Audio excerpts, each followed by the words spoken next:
की अभी भी आप सभी श्रोता बंधु काहे देरी कैला ना अला भवनवा भगवान के इतने सुंदर भजन आप लोगों ने सुना। और भगवान कहते हैं कि जो निर्छल मन से मेरी भक्ति करता है, कहे मैं क्या उसके चरण जलने के लिए क्या मैं उसके तो पीछे पीछे दौड़ता हूँ। आप वही कथा में सुना कि भगवान विप्र सुदामा का चरण दबा रहे हैं और तीनों लोगों की लक्ष्मी रुक्मिणी जी पंखा झल रही है कि होनी थी सो हो गई, पर अब न ऐसी हो अभागी तेरे भवन में नित्य द्वादशी हो। क्या तुझे देखते नहीं देखा मगर झोली भर ने देखी, लेने वाले को तो पता ही नहीं चला कि किसने दिया। भगवान देना सिखाते हैं। रहीमदास जी का जब दान करते थे तो नीचे को सिर झुका करके लेते थे। किसी ने पूछा भाई आप सिर क्यों झुका लेते हो, तो रहीम जी ने कहा क्या करें कि देना हार कोई और है, भेजत है दिन रेना, लोग भरम हम पर करे या तो नीचे नैन। लोग पूछते हैं कि रहीमदास जी जब दान देते थे तो सिर को नीचे झुका लेते थे। लोगों ने पूछा रहीमदास जी से कि प्रभु जब आप दान देते हैं तो सिर को झुका क्यों लेते हैं। तो रहीमदास जी ने कहा कि देनहार कोई और है, कि देने वाला तो कोई और है, मैं थोड़ी देता हूँ। भेजत है दिन रैन, कहे वह दिन में सुख चैन तो वही देता है। लोग भ्रम में हैं पर क्या करें, इसी भ्रम के नीचे कहीं यह ना लग जाए लालछन कि रहीम दे रहा है, इसलिए हमारे नयन नेत्र झुक जाते हैं कि अरे देने वाला वो परमात्मा है। दाता एक राम है, भिखारी सारी दुनिया भिखारी है। कोई छोटा भिखारी हो तो कोई बड़ा भिखारी है, मांगते तो सब उसी दाता से हैं।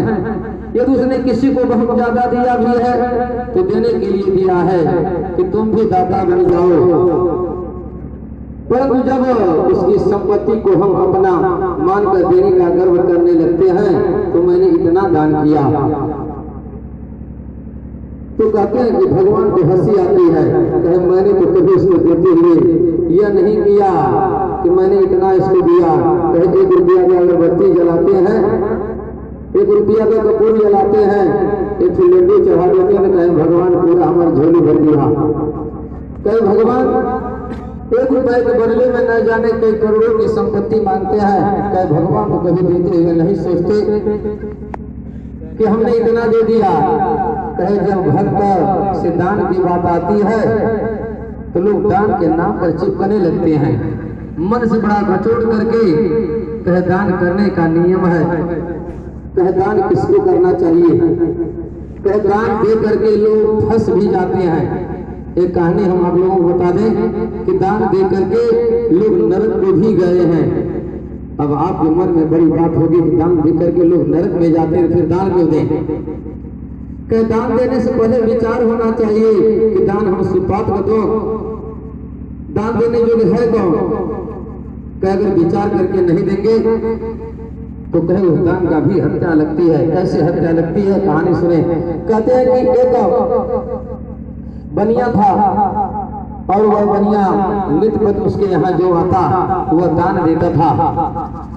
और उसके यहाँ एक मदिरा पीने वाला, दारू पीने वाला व्यक्ति आया और वह समझ गया, भिखारी का रूप बना करके जाता और बनिया के पास जाता। बनिया उसे 10 रुपए पकड़ा देता और जाकर के वह मदिरा पी करके अपने घर पर माना पेटी करता। अब वह रोज पुर गया, रोज आकर के उस बनिया से दान लेकर के घर जाता और मदिरा पी करके अपनी पत्नी को पीटता मारता। तो उस दान से जो दारू पी करके वह घर जाता और अपनी पत्नी को मारता पीटता। एक दिन उसकी पत्नी ने आत्महत्या कर ली। जब पत्नी ने आत्महत्या कर लिया उसके 3 बच्चे अनाथ हो गए। अब इसके बाद जब वो बनिया मर करके जमराज रूप में गया तो जमराज ने कहा बताओ क्या इच्छा है, क्या चाहते हो? तो उस बनिया ने कहा कि महाराज हमको स्वर्ग में भेजा जाए। क्यों स्वर्ग में भेजा जाए, क्या करके आए हो? 3 लोगों के घर को उजाड़ दिया, इसलिए तुमको स्वर्ग भेजा जाए? कहीं जमराज ने जान करके बोला कि मूर्ख हो, कभी तुमने यह सोचा कि दान किसको देना चाहिए, कहां पर देना चाहिए? क्या तुम्हारे दान देने के कारण 3 लोग बच्चे अनाथ हो गए, उनका घर उजड़ गया, इसलिए तुमको नरक को भेजा जाता है। तो वो बनिया नरक को भेज दिया गया। इसलिए कहते हैं दान कब, कहां, कैसे और किसे करना चाहिए, क्या इसका हमारे शास्त्र पुराणों में हमारे ऋषि महर्षि उन्होंने 8 वचनों में बताया है कि जब 12 महीनों को संक्रांति हो, सूर्य ग्रहण चंद्र ग्रहण हो, कहीं कोई कथा चल रही हो तो कहे ऐसे स्थानों पर जरूर दान करना चाहिए। कहे अब यहाँ पर इतने लोग बैठे हैं, अगर 10-10 रुपया दान कर दे तो पूरा भगवान की थाली भर जाती। लेकिन कितने लोग तो ऐसे भी होंगे कि छोटा वाला सिक्का लेकर के आएंगे कि ये भी चल जाएगा। तो कहते हैं कि भगवान के लिए दान देने के लिए बड़ा मन कचोट के निकलता है। कहते हैं कि दान देने का जो स्थान है वहां पर पैसा नहीं निकलता, और जहां पर नहीं देने की बात है, कहे अभी नाच आ जाए तो गड्डी की गड्डी उड़ने लगेगी। कहे कि जिनको नहीं नाचने वाले हैं वो लोग भी नाचने लगेंगे। कहे लेकिन जब भगवान की कथा में नाचने की बात आ जाए, ताली बजाने की, तो कहते हैं कि जैसे हाथ में लगवा मार दे। कहते हैं कि भगवान के विवाह में, भगवान की कथा में कहे जो ताली नहीं बजा सकता, कि जो भगवान की कथा में जो नाचता है कि उसका क्या फल होता है। नारद जी ने नारायण नारायण करते हुए नाचते हुए 3 लोगों को बता दिया कि संकल्प मात्र से नारद जी 3 लोगों में जाते थे। नारद जी को परम वैष्णव कहा जाता था कि सोते उठते बैठते जागते नारद जी के रोम रोम से पूरे शरीर में 350 करोड़ रोमकूप हैं। कहे प्रत्येक रोम से नारायण का जप होता रहता था। इसलिए भगवान उसको अपना परम कहे ऋषियों में मैं नारद और भगवान ने नारद को माना कि ब्रह्मा जी के नारद मानस पुत्र हैं। कहे अब उन नारद जी को भगवान ने अपना कृपा पात्र बना लिया। भगवान ने 3 लोगों में नाचा। तो कहते हैं कि जो अपने बेटी बेटा के शादी में नाचता है, क्या उन लोगों को 84 लाख दुनियों में ऐसे ही नाचते फिरते रह जाते हैं। कहीं जो भगवान के कथा में, भगवान के कीर्तन में जो नाचता है, कहते हैं कि ऐसे लोग भगवान अपना परम धाम दे देते हैं। कहने कि ऐसा कौन है कि जो भगवान की कथा में जो नाचा हो और भगवान ने अपना परम धाम न दिया हो। तो भगवान से जिसने शत्रुता की, कहे जरासंध, कंस, शिशुपाल आदि अनेक राजा महाराज किए, कहे नारद जी को नीचे करके आए थे तथा महाराज में पूरा पश्चिम उत्तर दक्षिण से तो जो दुष्ट आत्मा है, जो पापी जनों लोग जाते हैं वैतरणी में, कहते हैं कि जो धर्मात्मा है, लेकिन इन्हीं 3 मार्गों से परम धाम के भगवान को प्राप्त होते हैं। कहे मैं निरीक्षण करके आया हूँ, इस समय मार्ग में कोई और नहीं है कि जितने राजा लोग आपसे शत्रुता करने आए हैं, इस सारे के सारे लोग कहे परम धाम भगवान के वैष्णव पद को प्राप्त करेंगे।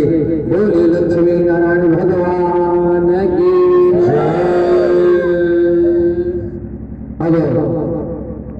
कहते हैं कि सुदामा जी ने तो प्रसंग बदल दिया। कहा अरे भैया कृष्ण कन्हैया, तूने मेरे घर की एक बातें सब पूछ ली, पर आपने बारे में कुछ बताया ही नहीं। हम पूछ तो रहे हैं कि तेरी शादी वाली हुई कि नहीं। भगवान बोले ओहो, तो हम क्या बताएं, जब घर में बैठे हो तो सीधे आपसे मिलवा ही देते हैं। अरे वाह, ये तो बहुत ही अच्छी बात है। भगवान बाहर जाकर रुक्मिणी जी से बोले जाओ सबसे जाकर कहो कि आशीर्वाद लेने आए, ये सिद्ध विभूति है। रुक्मिणी जी ने जाकर रानी प्रधानियों को सूचना पहुंचा दी। सब दौड़ी दौड़ी भागी चली आई। रुक्मिणी जी ने प्रणाम किया, महाराज नमो नारायण। सुदामा जी भगवान को देखने लगे। भैया परिचय तो करा, कौन है? भगवान बोले हैं कि हमारी धर्म पत्नी है, सौभाग्यवती भव, पुत्रवती भव, पति प्रिया भव। ढेर आशीर्वाद है भगवान ने के सामने सुदामा जी ने गिना दिया कि पीछे से सत्यभामा जी आई। महाराज प्रणाम। सुदामा जी भगवान को देख करके बोले अब ये कौन आ गई? भगवान ने हंस करके बोला मित्र ये भी हमारी धर्मपत्नी है। का वो समझ गए दो विवाह कर रखे हो। क्या बड़ी अच्छी बात है, बड़े ठाठ है भैया तेरे। का सौभाग्यवती भाव पुत्रवती भाव पत प्रिया भाव। पीछे से कालिंदी भागी चली आई। महाराज प्रणाम। लाला अबे कौन आ गई? भगवान ने हंस करके बोला मित्र अब बार बार मत पूछे कौन आ गई। यह समय तो भी प्रणाम करें, सब हमारी धर्मपत्नी है। सुदामा जी से कहे इस समय जितनी भी आएंगे 16,108 रानियां हैं। अब बार बार आप पूछते रहेंगे ये कौन आ गई, ये कौन आ गई, तो हम अब तक बताएंगे। आप जो आएंगे उसको आशीर्वाद देते रहिए। सुदामा जी ने कहा ठीक है मित्र, जैसा कर है वैसा ही होगा। तो क्या 10-50 से शादी कर रखे हो क्या? भगवान बोले मित्र कहने में बड़ी शर्म लग रही है, कितनी है? वो जितनी है सब सामने आएंगी, क्या तुम्हारा आशीर्वाद लेकर के जाएंगे। अपने आप ही गिन लेना कितनी हमारे पास धर्मपत्नियां हैं, क्या उनको बताना बड़ा कठिन है। सुदामा जी ने सोचा ज्यादा से ज्यादा 10-50 होंगे, पर वहां तो बड़ी लंबी पंक्ति लगी हुई है। सुदामा जी को तो सौभाग्यवती पुत्रवती भव प्रिया भव कहते कहते उनका गला ही बैठ गया। आशीर्वाद देते हाथ दुखने लगे, गिरते गिरते खूब बड़ी गर्म हो गई। तो जो संख्या ज्यादा बढ़ गई और सुदामा जी घबरा करके सौभाग्यवती की जगह सौभाग्यवती कहना वो भूल गए। कहे भव भव भव भव भव भव भव भव कहने लगे। फटाफट आशीर्वाद देने लगे। कहे जब 10-20-50 संख्या पार हुई और सुदामा जी घबरा गए। उन्होंने कहा कि न जाने अभी कितनी आएंगे। तब वो सौभाग्यवती भव पुत्रवती भव भूतप्रिया भव ये सब कहना भूल करके खाली भव भव भव भव कर रहे हैं। 5000 संख्या तक संख्या जब पार हो गई तो करके बोले भैया अब जल्दी बता कि कितनी बाकी है। भगवान हंस करके बोले अभी तो आधी भी नहीं हुई। अब चौंक पड़े भैया कन्हैया तेरी लीला मेरी समझ में नहीं आ रही है।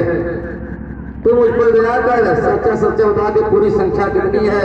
फिर भगवान हंस करके बोले मित्र 16,108 ही तो है।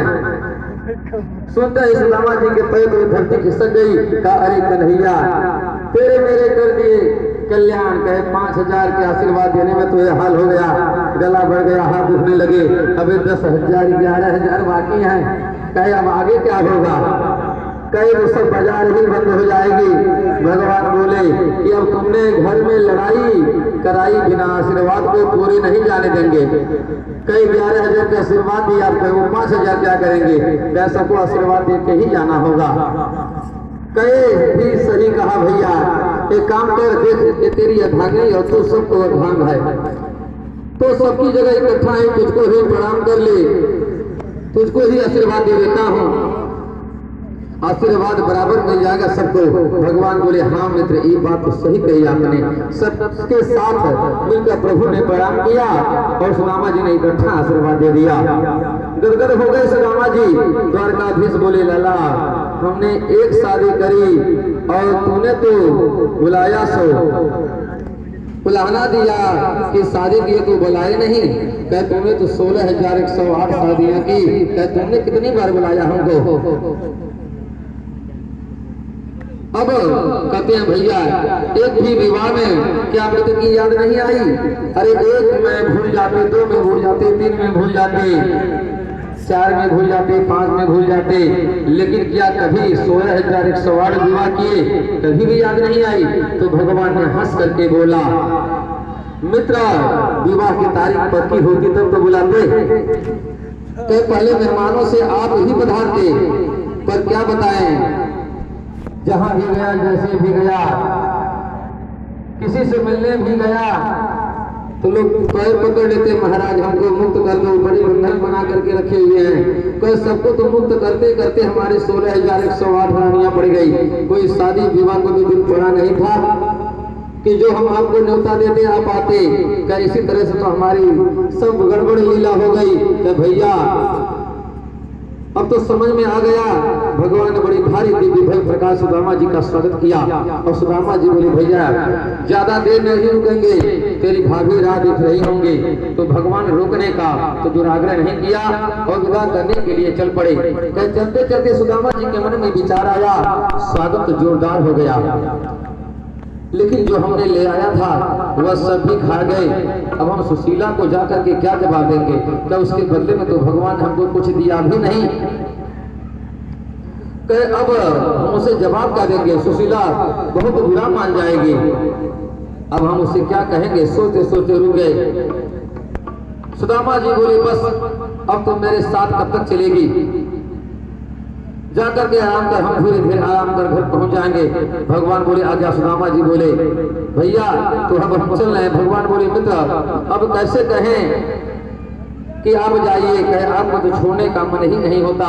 कहे एक बात में भूल गई, तूने आते ही भाभी को समाचार पूछा, अब जाते ही भाभी तेरी समाचार पूछेंगी।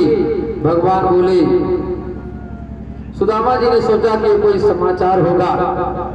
राम तू भी कहता है तभी कह दे, कोई विशेष बात कहनी है तो। भगवान बोले कि हाँ तो एक बात जरूर बोलिए कि अब जब भी आप द्वारिका पधारेंगे तो भाभी जी को संग में ले आएंगे। सुदामा जी समझ गए। कहा भैया हमने कितनी बार याद दिलाई, भगवान ने चाहे तो फिर मिलेंगे। सुदामा जी चल पड़े और छोटी पूरी कौड़ी भगवान को नहीं दी। अब भगवान सोच रहे हैं, सुदामा जी सोच रहे हैं कि भगवान तो हमको हमारा जो लाए थे खा भी गए और हमको कुछ दिया भी नहीं। कहे बताइए हम घर जाकर के क्या जवाब देंगे? धन की इच्छा जो सुशीला के मन में थी, अब सुशीला को हम क्या जवाब देंगे? कंचन मार भी कोई प्रभाव नहीं आया। भगवान उन्होंने कहा कि चलो जो हुआ सो अच्छा हुआ, क्योंकि उस घर के मारे हमको भगवान के यहाँ झुकना तो नहीं पड़ा। अगर हम भगवान के यहाँ झुकते तो कहे अपने विचारों को लेकर निष्काम भाव से झुकते। तो कहते हैं कि भगवान जब कोई व्यक्ति निष्काम भाव से भगवान के यहाँ झुकता है तो कहते हैं भगवान जब देने लगते हैं तो कहते हैं कि वह जन्म जन्मांतर भी खर्च करने से समाप्त नहीं होता। बोलिए लक्ष्मी नारायण भगवान की